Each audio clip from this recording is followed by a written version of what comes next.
जय गुरुदेव। जय गुरुदेव नाम प्रभु का पावन नाम। जय गुरुदेव।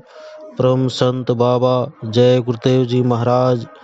मथुरा आश्रम दैनिक लघु प्रवचन में बताए आगे समय अच्छा नहीं है। सत्संगियों को चाहिए कि इसे बहुत ही विवेक विचार से पार करे।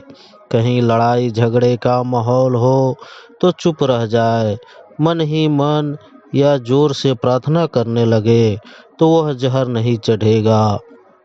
दूसरे के अशांत मन का जहर अपने ऊपर ना आने दे। तुम चुप हुए कि तीर खाली गया। लड़ाई क्यों होती है? एक कहता है कि होशियार हो जाओ, हम आ रहे हैं। उसका मन तो अशांत है ही, उसका असर तुम पर क्यों हो?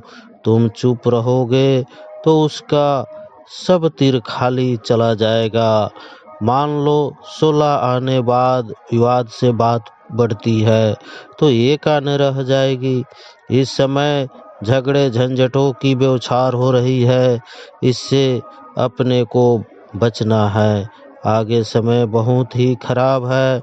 अपना समय तुम साधन भजन और प्रार्थना में निकाल दो। आश्रम पर रहते हो तो आश्रम के नियमों का पालन करो। आश्रम की चीज को अपना समझो। घर में तो तुम अपनी चीजें संभालते हो, इसी तरह से देखो कि कोई चीज खराब हो रही है तो उसे बचा लो या बता दो कि खराब हो रही है। अपने साधन भजन के धन को क्रोध में बर्बाद मत करो। संसारी इच्छा भजन नहीं करने देती। जो लोग इच्छा से आते हैं कि नाम दान ले भजन करे तो ये रास्ता बहुत मुश्किल से मिलता है। आसानी से आपको मिलेगा नहीं, यह आपको मालूम नहीं है। यह पालिम जाने का असली रास्ता है। जब उधर से आएंगे तो भटक गए, रास्ता मिल जाएगा तब वापिस आएगा। रास्ता महापुरुषों से मिलेगा। ये ध्यान रखना चाहिए कि शरीर अपना नहीं है, दूसरे का है। यह काम करो, शरीर रक्षा भी हो और आत्मरक्षा भी हो। शरीर उसका काम, आत्मरक्षा अपना काम।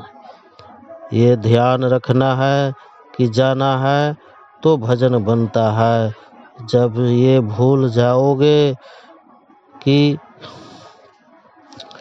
तो जाते हो, सब ध्यान भजन नहीं बनता है। ये ध्यान में सामने रखोगे तो मन बुद्धि चित्त भजन ध्यान में काम से लेंगे। जैसे ख्याल ध्यान से हटा तो बिगड़गा। ये कमाई है नाम शब्द की। शब्द मिल जाएगा तो भेद मिल जाएगा। भेद कहते हैं रास्ते को।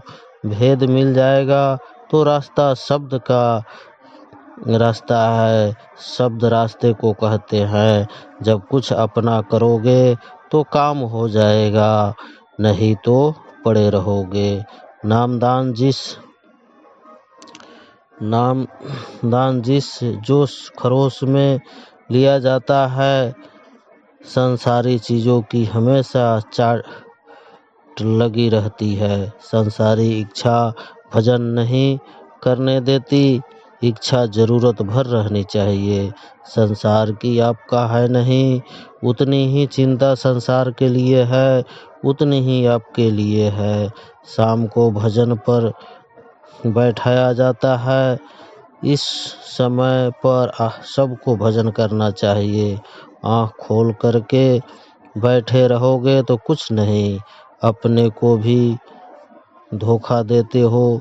जिसने बैठाया उसको भी धोखा देते हो।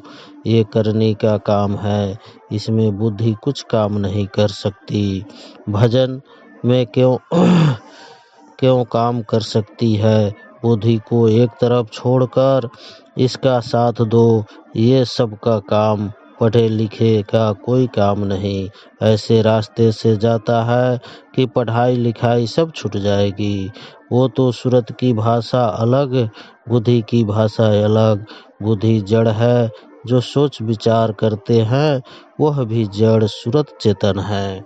जय गुरुदेव, जय गुरुदेव।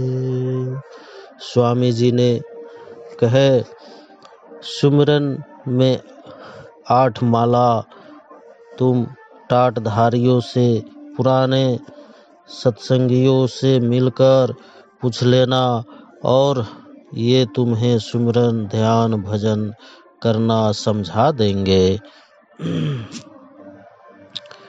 जब हमारे कार्यक्रम दरिया के किनारे होंगे तभी सुविधाजनक होगा। दरिया का बहता पानी होता है, लोगों के स्नान ध्यान के लिए आराम रहेगा। अब की बार प्रयागराज में जो गुरु पूर्णिमा का कार्यक्रम हुआ उसकी सूचना सबको नहीं मिल पाई। अगली बार जब भी प्रोग्राम होगा इसमें कुछ पीछे हो जाए। नाम को ठंडक से जीवात्मा शरीर में ठहरी हुई है। जब नाम सुनाई देता है और जीवात्मा जब उस आवाज में सुनते सुनते मैं होती है तो नाम जीवात्मा को खींचकर शरीर की अलग कर देता है। एक बार जीवात्मा इस पांच भौतिक शरीर से निकल कर शिष्य तो जब चाहे जब ऊपर के मंडलों में स्वयं के वैकुंठ में ईश्वर के धाम में चली जाए और फिर वापस इस शरीर में लौट आए। जब जीवात्मा यानी यह